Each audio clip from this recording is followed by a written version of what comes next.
lo hemos ido comentando, queremos reconocer fenómenos que obviamente van a formar parte de lo que acontece a nivel meteorológico. Es por eso que hoy bienvenimos también en esta conversación a Miguel Fernández, meteorólogo y académico de la Pontificia Universidad, ¿cierto?, Católica de Valparaíso. Bienvenido, un gusto que puedas estar con nosotros en esta conversación en la jornada de la mañana. Hola, un gusto para mí. Muy buenos días, Connie Conce. Muchísimas gracias por acompañarnos, Miguel. Y bueno, algo que constantemente nos preocupamos, estamos atentos, nosotros cada mañana estamos acá viendo cómo se pronostica el tiempo que se viene los próximos días, y algo que ha llamado la atención tiene que ver con que se indica que para este año va a predominar el fenómeno del Niño, lo que significa también eso en nuestra zona y lo que se espera obviamente también para esta temporada invernal, sobre todo con las precipitaciones. Mira, efectivamente se ha estado estudiando bastante la presencia del fenómeno del Niño este último tiempo. Está recién desarrollándose, estamos comenzando a la formación de este fenómeno y, por supuesto, la atmósfera reacciona a esta condición porque en sí el fenómeno del Niño es un fenómeno oceanográfico, es un fenómeno de calentamiento de la superficie del mar, y que eventualmente este calentamiento se va transfiriendo a la atmósfera. Es un proceso que dura unos meses y la reacción de la atmósfera no es inmediata, la reacción de la atmósfera demora un poquitito. Entonces, efectivamente se esperaría que este fenómeno estuviera desarrollado ya para la segunda mitad del invierno nuestro. Miguel, si nos pudieses comentar cómo justamente se desarrollan estudios que evidencien las principales características de este tipo de fenómenos meteorológicos, en este caso el fenómeno del Niño, y cuáles vendrían siendo, según estos estudios que se van realizando, las principales características que marcan el fenómeno del Niño a diferencia del de la niña. Bueno, es que el fenómeno del Niño y el fenómeno de la niña son un mismo ciclo. Son el ciclo contrario en la niña y el ciclo cálido vendría siendo el fenómeno del Niño. ¿Ya? Esto es y pasa por un periodo neutral. En sí, y en términos muy simples, tratando de que todo el mundo entienda, el viento normalmente circula en contra de los punteros del reloj alrededor de un centro de alta presión. Nosotros tenemos el centro de alta presión del Océano Pacífico, acá en el hemisferio sur, hay uno en el hemisferio norte también. En el hemisferio norte circula al revés, a favor de los punteros del reloj, y por lo tanto en la parte ecuatorial el viento siempre va a circular desde el este hacia el oeste. Y eso va acarreando agua. Eso es un proceso lento que dura un periodo de un par de años. Empieza a acarrear agua, y siempre se va generando mayor temperatura hacia la zona oeste del Océano Pacífico, mientras que en la zona de América, debido al desplazamiento de agua antártica hacia el norte, el agua es un poco más fría. Entonces tenemos más frío hacia América y más cálido hacia la parte oeste. Por razones diversas, ese flujo de viento que permanece por mucho tiempo se debilita y el agua comienza a retroceder en una forma de onda hacia las costas y empieza a calentar las zonas tropicales en la parte tropical primero hasta llegar a la costa, y de ahí se divide en dos franjas, una que se va hacia el norte, otra que se va hacia el sur, con aguas más cálidas. Y la atmósfera, que se había debilitado, empieza a debilitarse también el anticiclón del Pacífico, y eso hace que permita que los sistemas frontales, que a veces están muy bloqueados por este anticiclón, puedan ingresar hacia la zona central. Entonces, este calentamiento de agua de alguna manera va a debilitar el anticiclón, y eso permite, ¿no es cierto?, la presencia de un mayor número de sistemas frontales que puedan cruzar por la zona central. Ahora, como les mencionaba al principio, este es un fenómeno que, si bien es interacción océano-atmósfera, no reaccionan inmediatamente. Ya los componentes se demoran un poquito en reaccionar, y por eso es que una vez que comienza este periodo de aguas más cálidas, la atmósfera va a tardar un par de meses, un mes o un par de meses en reaccionar. Sí, Miguel, precisamente eso, en esa demora, en cuanto va el transcurso del año y lo que nos estamos preparando ya, y queremos hacer este llamado también, obviamente en la época de invierno, ¿cómo ha sido el cambio en los últimos años en nuestro territorio en general y a grandes rasgos, obviamente? El cambio climático, ¿cómo ha ido afectando? ¿Cómo se ven más intensos, me imagino, también estos fenómenos meteorológicos debido al cambio climático? Porque por lo menos acá en el Biobío y particularmente acá nosotros que nos encontramos en Concepción, siempre hablamos que, bueno, el invierno antes llovía sin parar, abril lluvias 1000, precisamente pasamos a abril con poquita agua, a buena hora dentro de lo que ocurrió con los incendios forestales en todo caso. Pero, claro, hemos tenido estas temperaturas media extrañas, estos veranitos de San Juan, en estos días otoñales, temperaturas bastante bajas. De hecho, el día lunes tuvimos la temperatura más baja, 2,9 grados aproximadamente. ¿Cómo se ha ido cambiando esto con el transcurso de los años y lo que nos espera, obviamente, ya para esta temporada 2023-2024? Claro, es que acá tenemos dos situaciones o dos fenómenos en sí. Uno es el fenómeno del Niño, que tiene un ciclo bastante más corto. Estamos hablando de periodo entre niño y otro niño, de 3 a 7 años aproximadamente. Y el fenómeno del cambio climático, que es otra situación que de alguna manera viene a modificar un poco los patrones atmosféricos a los cuales nosotros estábamos acostumbrados.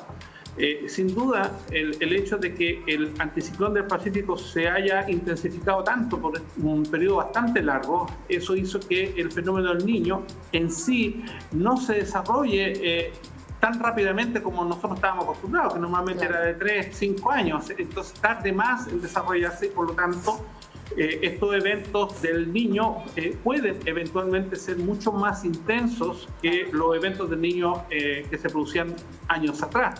Ahora, influye mucho también el momento en que se produce el fenómeno del Niño. No es lo mismo que se produzca el fenómeno del Niño en periodo de verano a que se produzca el fenómeno del Niño en periodo de invierno, claro, cuando nosotros ya debiera estar afectado por sistema frontal. Entonces, no solamente basta con que se genere el fenómeno del Niño, sino también es muy importante el momento o la oportunidad en que este fenómeno va a afectar la zona central. En este caso particular, comenzó un poquitito tarde. El fenómeno del Niño debiera haber estado ya para que hubiéramos tenido un invierno muy productivo desde el punto de vista del agua, de las precipitaciones. Debería estar ya formado ya en el mes de abril, la primera quincena de abril. Sin embargo, recién ahora en mayo, esta condición se le está dando forma al fenómeno del Niño. Por lo tanto, como que se corrió un poco hacia la derecha y por lo tanto nosotros deberíamos esperar mayores precipitaciones a contar de la segunda quincena del mes de junio quizás, y con más probabilidades en los meses de julio y agosto. Claro. Ahora, eso siempre y cuando esto siga desarrollándose en la forma que lo está haciendo. Puede en algún momento debilitarse y cambiar todo el patrón. Pero sí, hasta el momento eso es lo que se esperaría. De acuerdo a informes de las Naciones Unidas, justamente se espera que el Niño comience a manifestarse en los primeros meses, un 55% de probabilidades de que, como tú bien nos comentas, julio, agosto. Ahora, ¿cómo deberíamos prepararnos nosotros, las personas que nos están viviendo en casa, para fenómenos como este? ¿Y qué relación tiene el calentamiento global y todos los problemas medioambientales justamente con respecto a fenómenos climáticos como los que se van a venir? Bueno, la principal preocupación que existe es la intensidad con que se puedan producir los fenómenos. Nosotros estábamos acostumbrados a fenómenos que duraban varias horas, días, incluso semanas. Antiguamente yo me acuerdo que habían varios trenes de sistemas frontales que pasaban uno detrás de otro y podía estar una semana completa lloviendo, quizás más, porque terminaba de pasar un sistema y llegaba el otro, golpeaba nuevamente con precipitaciones. Hoy día estas condiciones son un poco más extremas, en el sentido de que la precipitación puede caer en periodos cortos de tiempo. Entonces eso hace que sea un poco más peligroso desde el punto de vista del daño que puede ocasionar la precipitación, sobre todo dentro de las urbes donde no están tan preparadas para recibir tanta agua. Y sin duda la mejor forma de prepararse es hacer limpieza de las canaletas, de las casas, prepararse para un invierno crudo, independiente que el agua pueda caer en cortos periodos de tiempo. Y el otro problema que que se viene asociado son las condiciones de viento y marejadas que se puedan producir en el borde costero, que pueden también generar daños y es preocupante sobre todo por la poca preparación desde el punto de vista de las construcciones que se hacen en el borde costero. Pero en general solamente los consejos que se dan siempre, ¿no? Pues, limpieza de canaleta y evitar, por ejemplo, en condiciones de mal tiempo, de marejada, acercarse al borde costero. O sea, hay muchas de las situaciones que ya las sabemos ya. No hay más que aportar. Queremos dejar el WhatsApp abierto también para que nos hagan consulta, aprovechando que tenemos acá al especialista y sabemos que los meteorólogos son los que más sufren en esta época, sí. Sobre todo ahí para lavar ropita, así que podemos, ¿no? La lluvia, al más 569-7756-9177. Y Miguel, dentro de lo que ocurre ya a nosotros, por lo menos acá en Concepción, Talcahuano, en el Gran Concepción, se nos viene inmediatamente a la cabeza lo que ocurrió el 2019. Tromba marina, algo que generó un impacto totalmente... Fue literal como que tiraran baldes de agua. Yo recuerdo esa tarde, yo venía recién llegando acá al canal y fue una nubada enorme. Muchas personas que comentábamos después que iban manejando tuvieron que parar vehículos porque era imposible ver. Fue una cosa de segundos. Lo que se vivió el 2019 quizás podría ocurrir ya en los próximos años, este 2023, de acuerdo a todo lo que ha ido cambiando también. El cambio climático y todos los fenómenos que se han ido intensificando? Así es, o sea, el tema de las trombas marinas es un tema bastante nuevo para nosotros. Yo soy meteorólogo ya con más de 30 años de experiencia y en ese sentido antiguamente poco se hablaba de las trombas. No quiere decir que no existía, hay indicios de que existían incluso hasta en la época de la colonia, pero en general habían dos fenómenos que no existían. Uno era la conectividad que existe ahora, que en cualquier parte hay una cámara o un teléfono celular que las puede monitorear. Antiguamente eso no existía, pero a pesar de eso, sin duda ha habido un aumento de este fenómeno en nuestras costas, especialmente en el área de Concepción. Y es una situación que llegó para quedarse, o sea, no es algo que sea eventual. Antiguamente era como extraño que se reportaran este tipo de fenómenos, pero ahora definitivamente han sido más comunes y eso se debe principalmente al tema del cambio climático. Claro.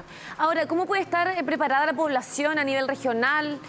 ¿Hay sistemas que puedan alertar a la ciudadanía, por ejemplo, para si es que se vienen trombas, si es que se vienen fuertes lluvias? ¿Cómo se hace justamente para estar informado a través de probablemente plataformas o cómo hacerlo para justamente tener consideración de lo que se viene?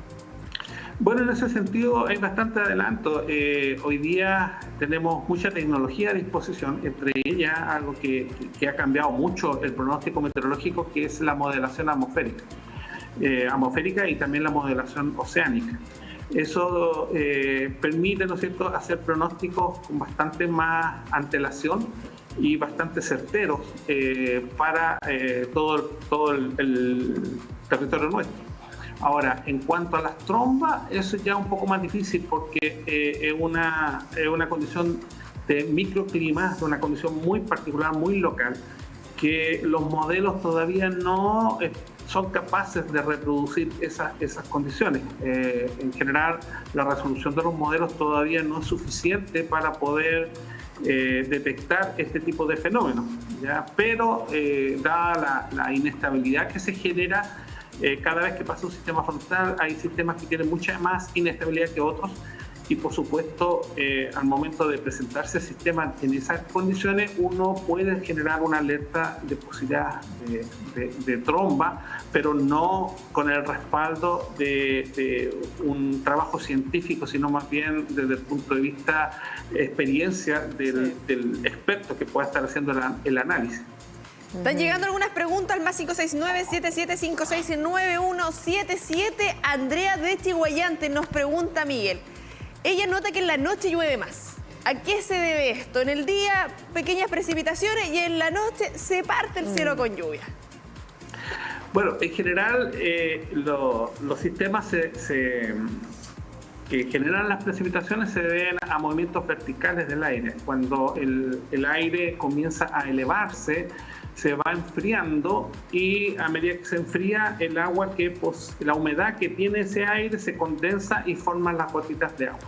Entonces, durante la noche este fenómeno se intensifica, tenemos menos temperatura y por ende el enfriamiento es más rápido y podemos lograr mayor cantidad de precipitación, ¿ya? Pero en general es un fenómeno, y normalmente este aumento de lluvia se produce principalmente en la madrugada hacia las 5, 6, entre la medianoche y las 6 de la mañana, donde se produce la mayor cantidad de precipitación.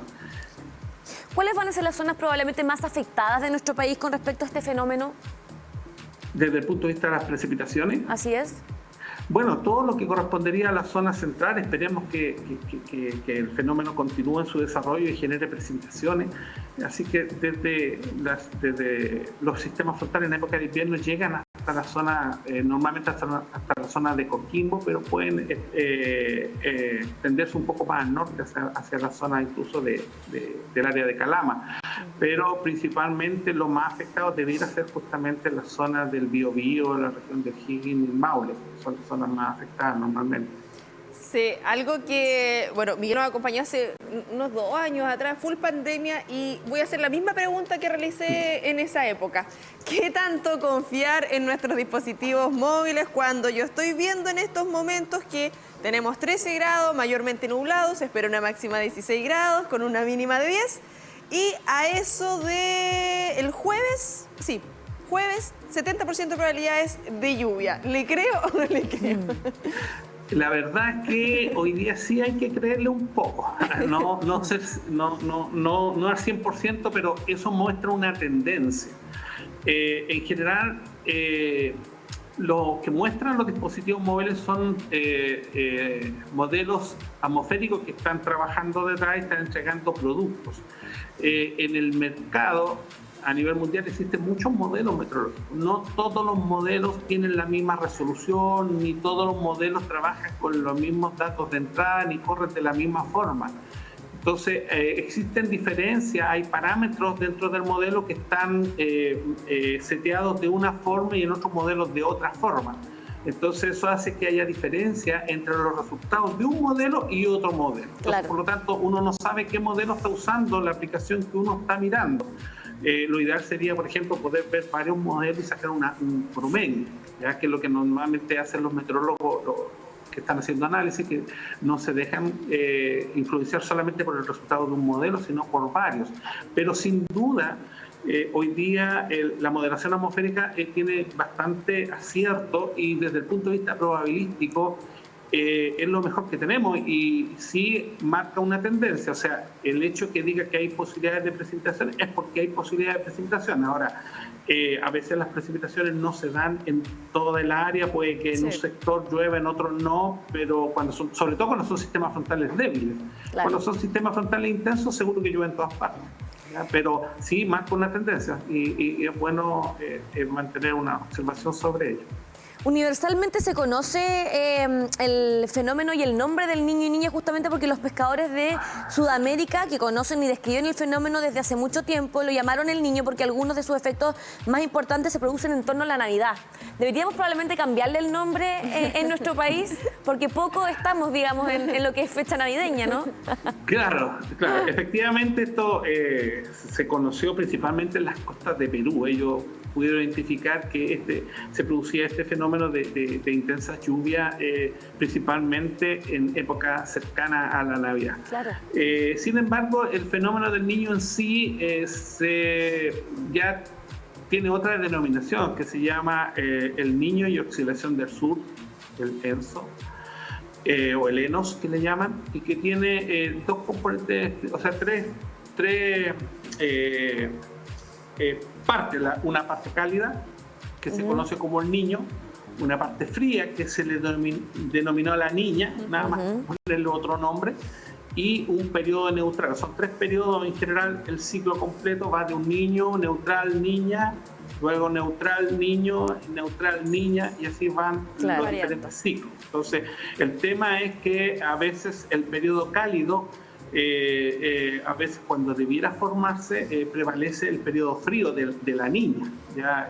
Donde el anticiclón es más intenso y se aleja un poco ya el periodo con que se produce este fenómeno, que como les decía inicialmente, que era entre 3 a 7 años, y ahora hemos tenido periodos bastante más largos. Incluso hay niños que no comienza su desarrollo y después como que vuelve atrás todo de nuevo y parte desarrollándose una niña y no se alcanza a formar completamente esta onda cálida de aguas que debiera llegar a la costa.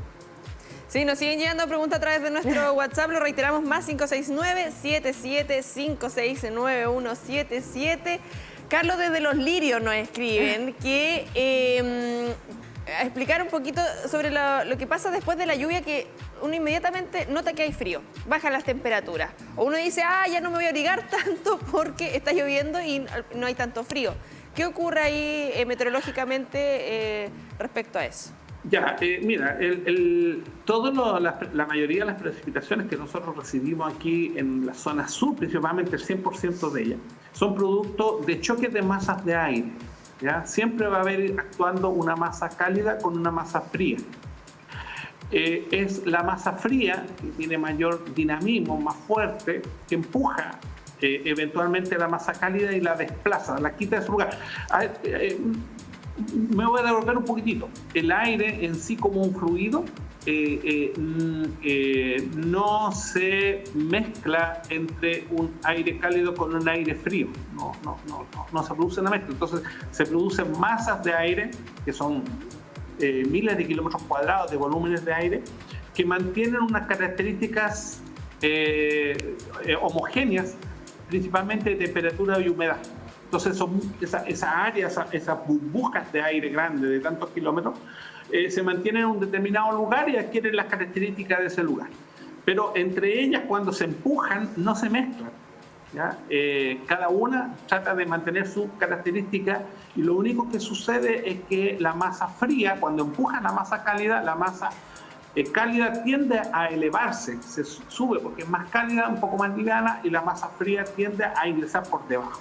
En ese proceso de choque o de interacción entre esas dos masas de aire, esa línea divisoria que tiene esas dos masas de aire, se conoce como frontera. Esa es la frontera que marca las dos masas de aire. Y de ahí viene el término sistema frontal, que viene desde la frontera entre las dos masas de aire. Disculpa, Miguel, y cuando ocurre eso, ¿no es, por ejemplo, cuando uno ve los huracanes, que es dos choques de frío? No, los huracanes es otra cosa. Ya. Los huracanes es otra cosa. En este caso estamos hablando de meteorología más subtropical, que es con el choque de dos masas de aire. Entonces, al elevarse el aire, que tiene la masa cálida, que tiene mayor contenido de humedad, mayor temperatura, se eleva y se enfría con la altura y va formando las nubes y posteriormente las gotas de agua, y cae la precipitación en ese espacio que hay entre la división de las dos masas de aire, que depende del tipo de frente, puede tener una extensión de unos 600 kilómetros de ancho o 300 kilómetros de ancho hasta unos más de 1000 kilómetros de ancho. Miguel, ¿posibilidades de huracanes en nuestro país? Es difícil porque en general el huracán responde a otra condición. Normalmente responde a una meteorología tropical donde tenemos mucha temperatura sobre la superficie del agua, y eso aporta energía, y ese aire que está en contacto con esa superficie tiende a elevarse, y cuando se eleva con mucha velocidad va formando un vórtice en esa área. Así que los huracanes para acá tenemos la fortuna de que no se producen, solamente se producen en las zonas tropicales, y principalmente asociados a la diferencia térmica que se produce entre el océano y el continente. En el hemisferio norte tenemos mucho más continente que en el hemisferio sur. Tenemos en proporción agua continente, en el hemisferio norte es mucho más continente que en el hemisferio sur, y eso hace que las diferencias térmicas que hay entre el océano y el continente sean mucho más marcadas que en la zona sur. Así que principalmente en el hemisferio norte y en las zonas tropicales es donde se producen estos fenómenos, ¿ya? Sí, es importante ir aclarando eso y agradecerte obviamente el tiempo que nos has dedicado a ir aclarando ciertos conceptos, y también las preguntas que nos van llegando a través de WhatsApp y respecto a todo lo que significa obviamente en esta época ya otoño-invierno, así que esperamos ahí conectarnos próximamente ahí para que nos puedas seguir aclarando y ahí dejando un poquito si es que se nos viene lluvia o no ahí en algún momento de este invierno.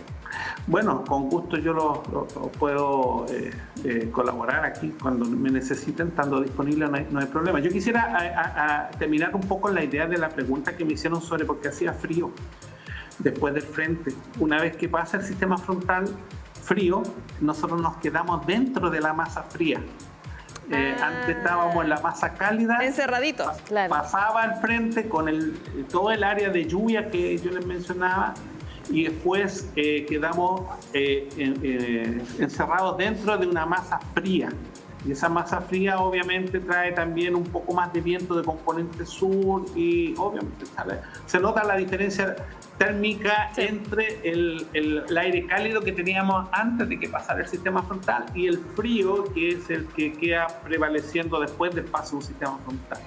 Son muchas las dudas que tenemos en torno a este tema, así que sin duda te vamos a estar esperando en una nueva oportunidad para seguir hablando en detalle de tantas cosas que tienen que ver justamente con los sistemas frontales, lo meteorológico. Creemos que es parte fundamental para ir preparándonos, ¿verdad?, para, en este caso, el fenómeno del Niño. Así que nos vemos en una nueva instancia. Muchas gracias por esta conexión con nosotros. Con mucho gusto, pues nos vemos en otra oportunidad.